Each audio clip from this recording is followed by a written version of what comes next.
baril yan, ah. Si Tonyo.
Okay ka lang ba, Bobby? Nasaktan ka ba? Ayaw mo nga kausap eh. Ulit.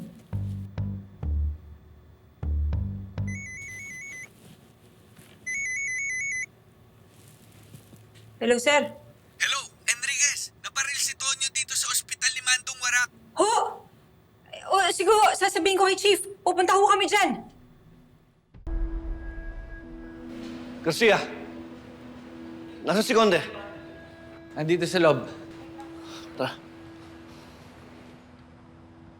Sir, base po sa X-ray at CT scan, wala namang pinamaang vital organs. You'll be fine.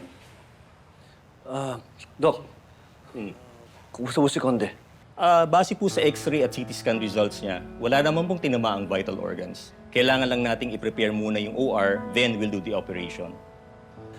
Dok, gaano po katagal yung recovery niya? Mga a few days lang yan. Basta't wag mo nang igagalaw masyado kasi baka mamaya bumuka yung sugat. Salamat po, Dok. Sige po, pe-prepare ko lang yung OR. Conde, kumusta ka? Nakatakas daw si Mando. Oo, Conde. Kasama yung tatlo. So, tatlo na yung pagante ngayon. Kalabas ko, Chief. Tutulong ako sa manhunt. Hindi mo ba narinig yung sinabi ni Doc? Kailangan mo daw magpahinga, wag masyadong gumalaw para hindi bumuka yung sugat. Tapos sasama pa sa operation. Oo nga, Bok. Magpahinga ka na lang muna. Magpagaling ka muna, ha? Conde, maraming pulis na nadamay. Pero huwag ka mag-alala. Kami nang bahala rito. Hindi namin paululusutin si Mando. Garcia, sumama sa akin. Tuntog tayo ng press para makatulong sa paghanap kay Mando. Tara na! Yes, sir. Bok, sad face.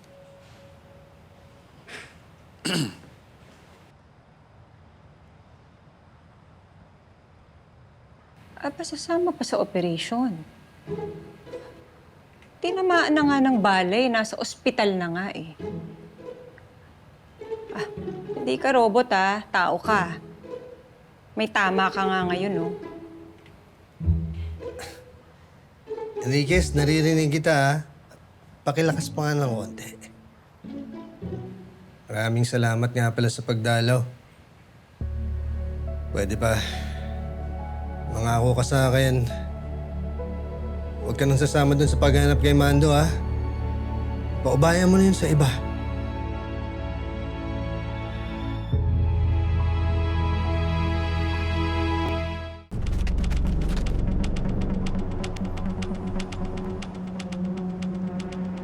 Sa wakas, nakaganti din ako sa iyo, Conde.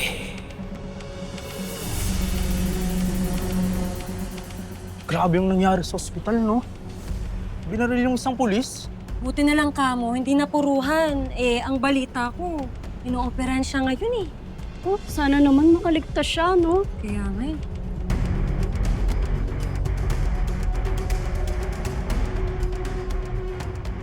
Hayop ka talaga, Conde. Nakaligtas ka pa? Hindi ako titigil hanggat hindi kita napapatay. Swerte ni Tonyo, no? Paano naging swerte, sir? Nabaril na nga eh. Swerte siya kasi may nagbabantay sa kanya. Ako, kala mo ikaw, no?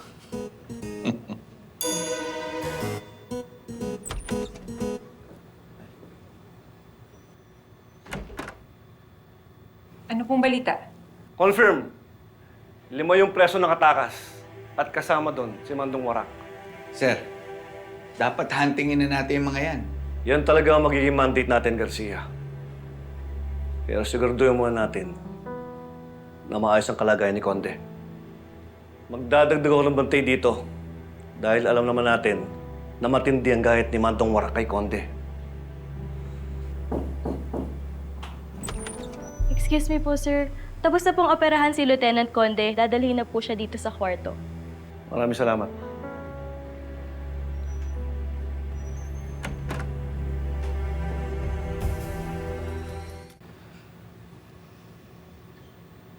Major, natanggal na po namin ang bala sa katawan ni Sir Tonyo. Kailangan niya lang magpahinga at magpalakas. Maraming salamat, Doc. Salamat po. Nurse, tara na.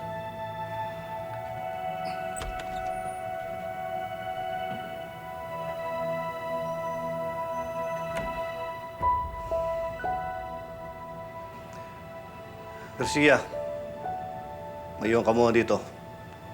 Antayin mo si Conde. Kailangan na bumalik sa station para pag-usapan kung paano yung magiging manhunt operation. Yes, sir.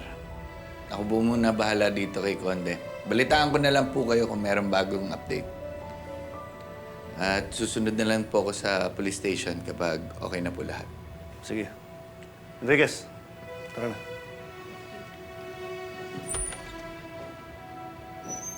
Oh, huwag ka mag-alala. Ako nang bahala kay Tonyo.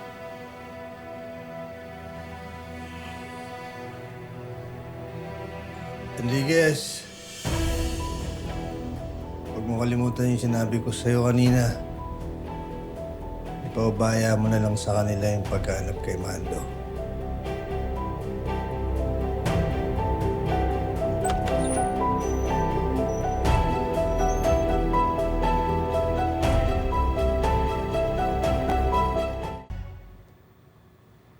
Operation Manhunt tayo ngayon. I-review nyo lahat ng mga detailed profile na binigay ko sa inyo. At siguraduhin natin na may balik itong mga to sa kulungan bago pa sila mga panakit ng ibang tao. Sir, Yes, Enriquez. sa kanya na ho ipasa si Mando. Ako nang bahala sa kanya.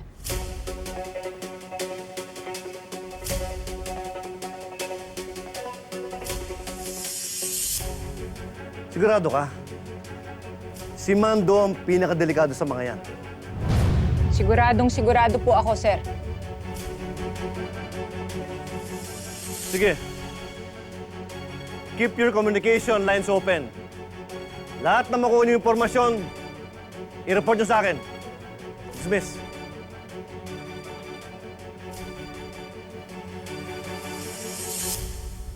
Narito ang larawan ng 4 na preso na tumakas mula sa Calabari Prison. Pinag-iingat ang lahat ng residente ng Calabari at Karatig Bayan. Kung may makita sa isa sa kanila, maaaring i-report agad sa numerong nakikita nyo. May kailangan muna tayong makausap. Sigurado malaki maitutulong nun. Ba't naman kasi si Mando yung pinili mo, ma? Bakit? Enriquez, pwede ba kita makausap? Sige, sir. Noble.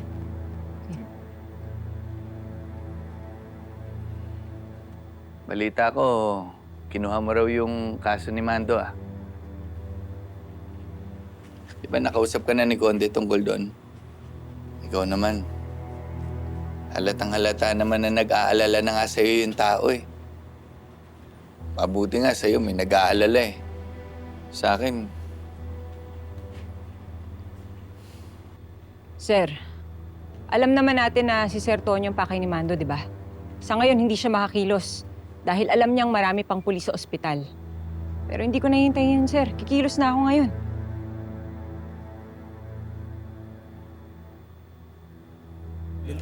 Gandang gabi sa inyo. Magandang gabi po. Si Major Flores. Sige, Mayor. Tatawagin ko lang po. Sige.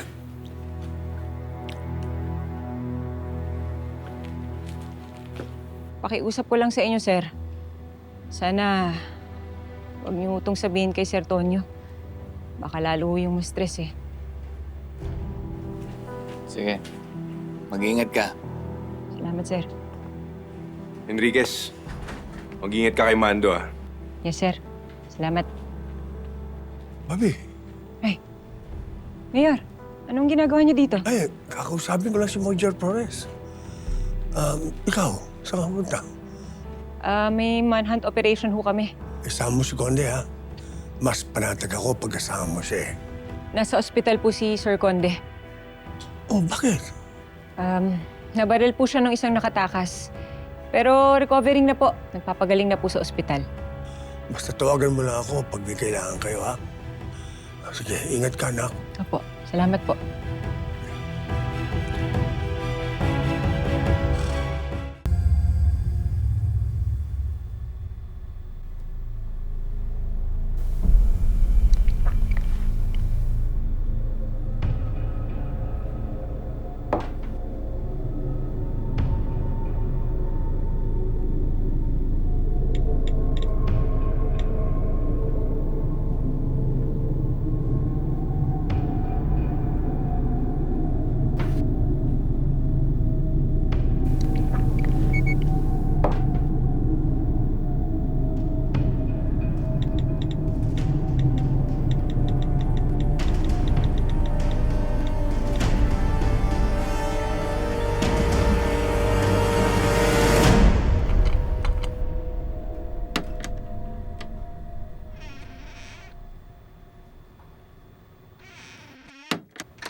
Magtago ka na.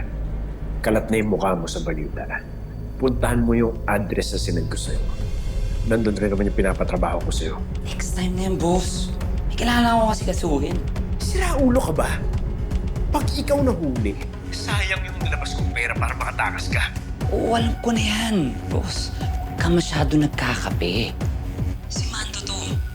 Tatrabahuin ko yan. Kailangan ko lang tapusin to.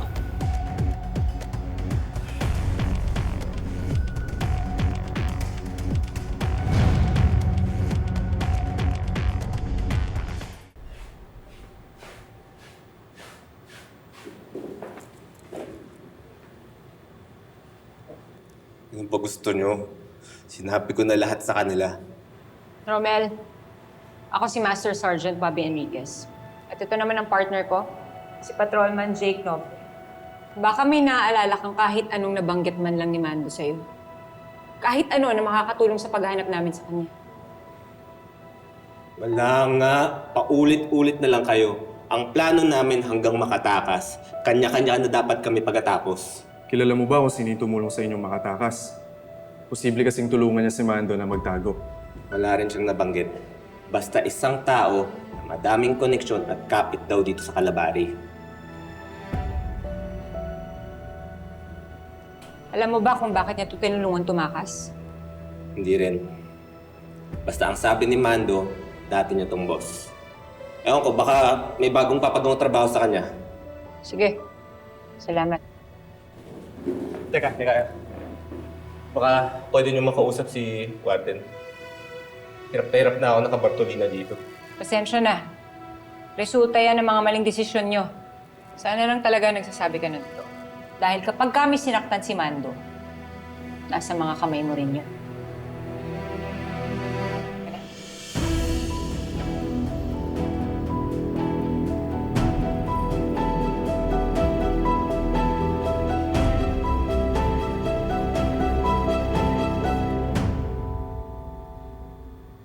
Sayang, Konde.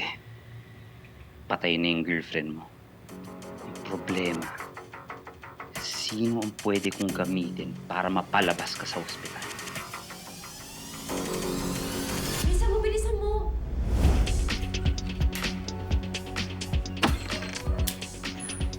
Ayan. Uy, Selena!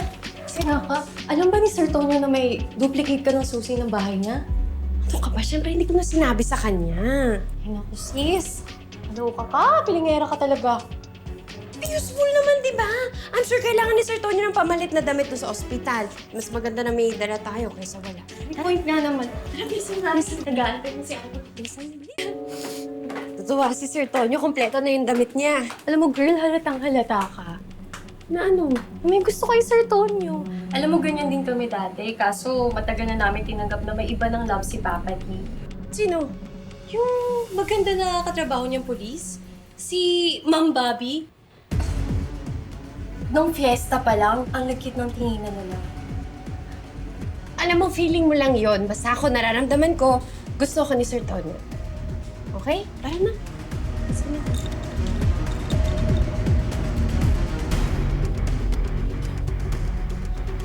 Saan ko mahahagilap yung Bobby na yun? Sabi ni Chief, kailangan daw natin ng positive identification ni Mando. Pag nakita na natin siya, saka tayo tatawag ng backup. Kopya.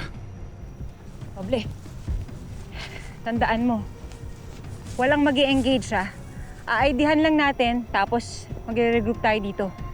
Malinaw, ma'am. Sige, doon ka. Dito ako.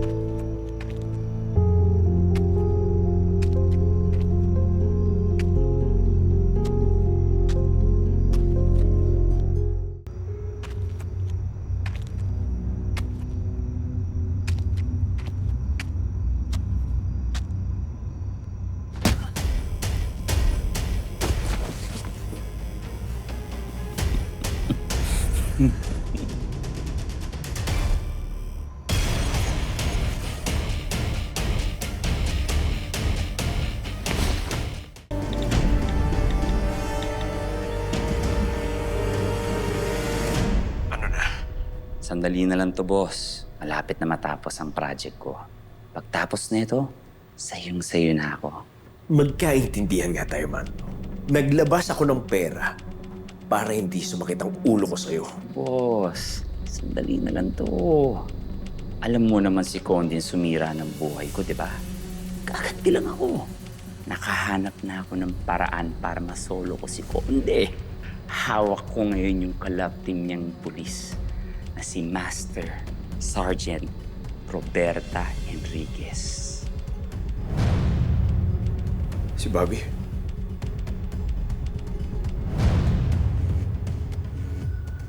Oo, boss. At kilala mo rin ba siya? Wala naman tayong magiging problema, boss. Wala. Mag-report ka sa akin pagkatapos mo. Ayos.